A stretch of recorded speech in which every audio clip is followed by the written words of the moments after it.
Why is philosophy so important? In less than 10 minutes, we're going to explore the core ideas of 30 of history's most influential minds, from ancient Greece all the way to modern times.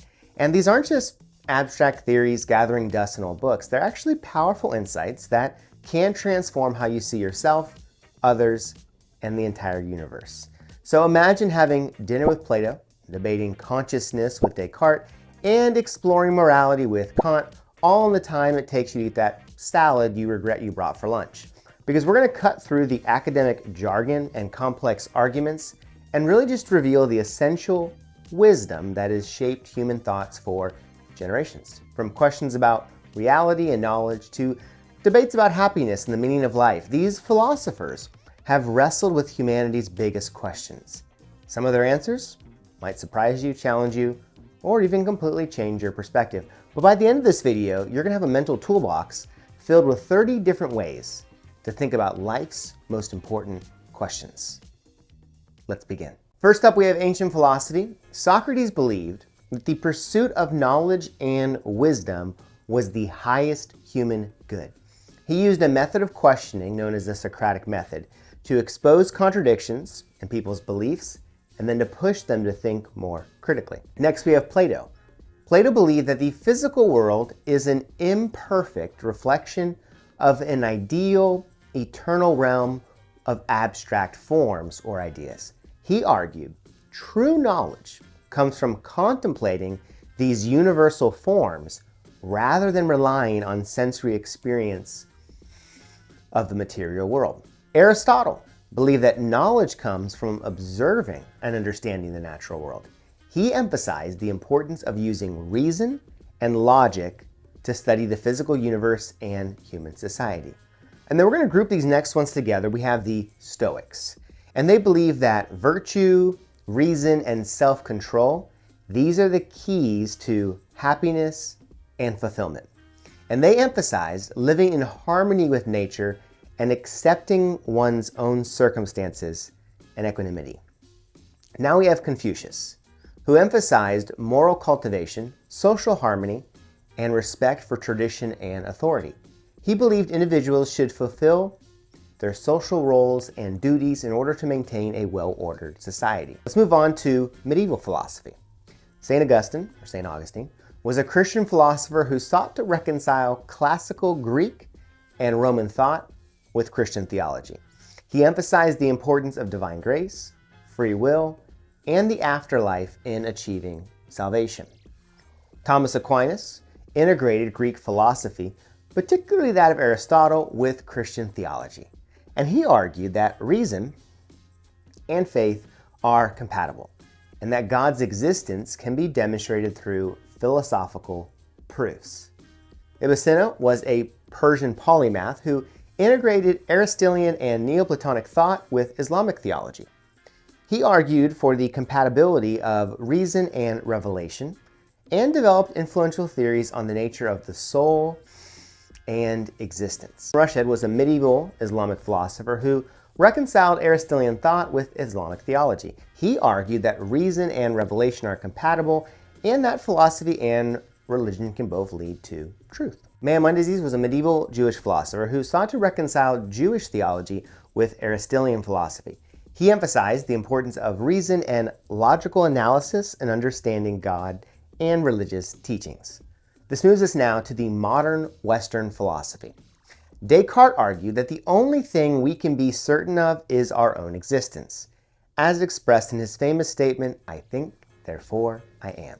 He advocated for a dualistic view that the mind and body are separate substances. Spinoza believed that there's only one substance, which he called God or nature, and that all things are modes or expressions of this single substance.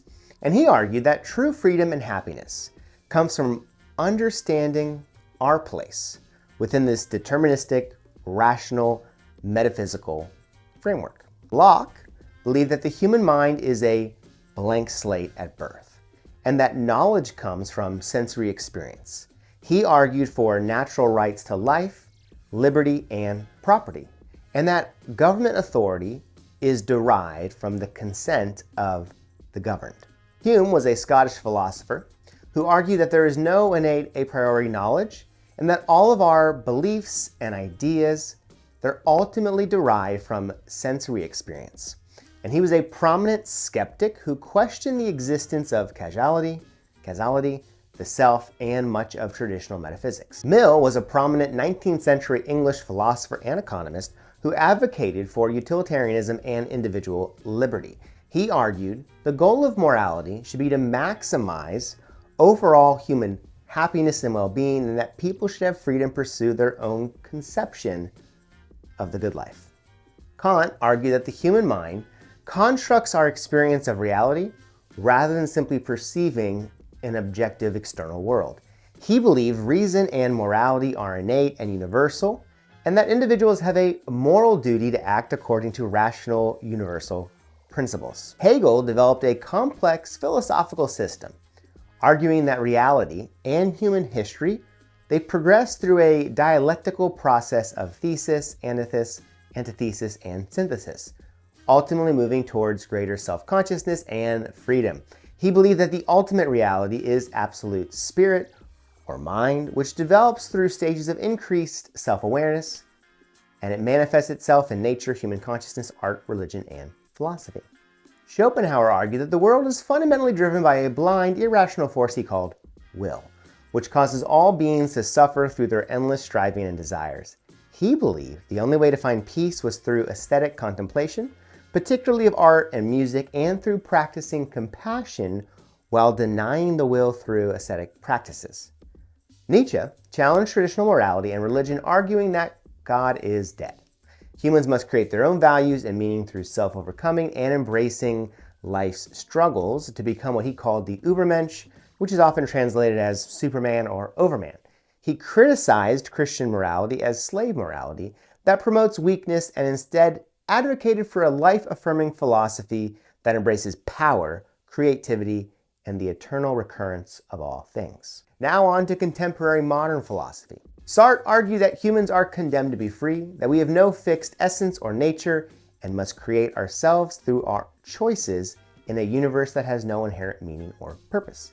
His existentialist philosophy emphasized radical personal responsibility, arguing that we are completely responsible for our actions and the meaning we've created in our lives, which can lead to anxiety, he often called it anguish, but also opens the possibility for authentic self-creation.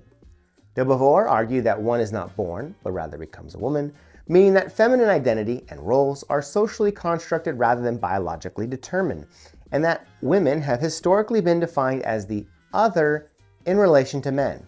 She developed existential ethics and feminist philosophy, arguing that women's liberation required both material and cultural changes, and that authentic freedom means actively choosing and creating oneself while recognizing our interdependence with others. Heidegger argued that the core of human existence is being in the world, and we must confront the fundamental anxiety of our finite temporal existence. He developed a complex ontological framework that focused on uncovering the meaning of being, emphasized the importance of authenticity, moods like anxiety, and also concepts like being towards death. Kierkegaard was a 19th century Danish philosopher who developed an existentialist philosophy focused on subjective human experience and the importance of individual choice. He argued that we must confront the anxiety, despair, and leap of faith inherent in human existence to achieve authentic self-realization. Wittgenstein argued that philosophical problems arise from misunderstanding of the logic and grammar of our language. He developed a view that the meaning of words is derived from their use within language games, and rejected the idea that words refer to fixed mental representations. Dewey was a pragmatist philosopher who believed that knowledge and truth are not fixed, but rather evolve through human experience and inquiry. He argued for an educational system focused on students' active hands-on learning to prepare them for democratic participation and problem-solving in society. Derrida developed a philosophy of deconstruction that challenged the idea of fixed, stable meanings in language and text, emphasizing how meaning is unstable, contextual, and shaped by binary oppositions and power structures. He argued that there is no single essential meaning to texts or concepts, and instead proposed an ongoing play of differences that resisted definitive interpretations. Žižek, known for his Marxist analysis of ideology, culture, and politics, he argues that true emancipation requires embracing the contingencies of the social order rather than attempting to achieve harmonious and a fully realized society. Weil was a French philosopher and political activist who advocated for a radical form of Christian mysticism and political justice. She argued for a radical self-emptying and detachment from worldly attachments in order to attain spiritual enlightenment and engage in compassionate action. Rousseau was an Enlightenment philosopher who argued that modern civilization had corrupted humanity's natural state of goodness and freedom. He believed in the social contract where individuals willingly surrender some of their freedoms to the general will of the community as a way to achieve true liberty. Marx was a German philosopher and economist who developed a critical analysis of capitalism, arguing that it is an exploitive system driven by class conflict between the bourgeois, who own the means of production, and the proletariat, who must sell their labor. He believed this conflict would ultimately lead to the overthrow of capitalism and the establishment of a classless communist society. There you have it, 30 philosophers in under 10 minutes.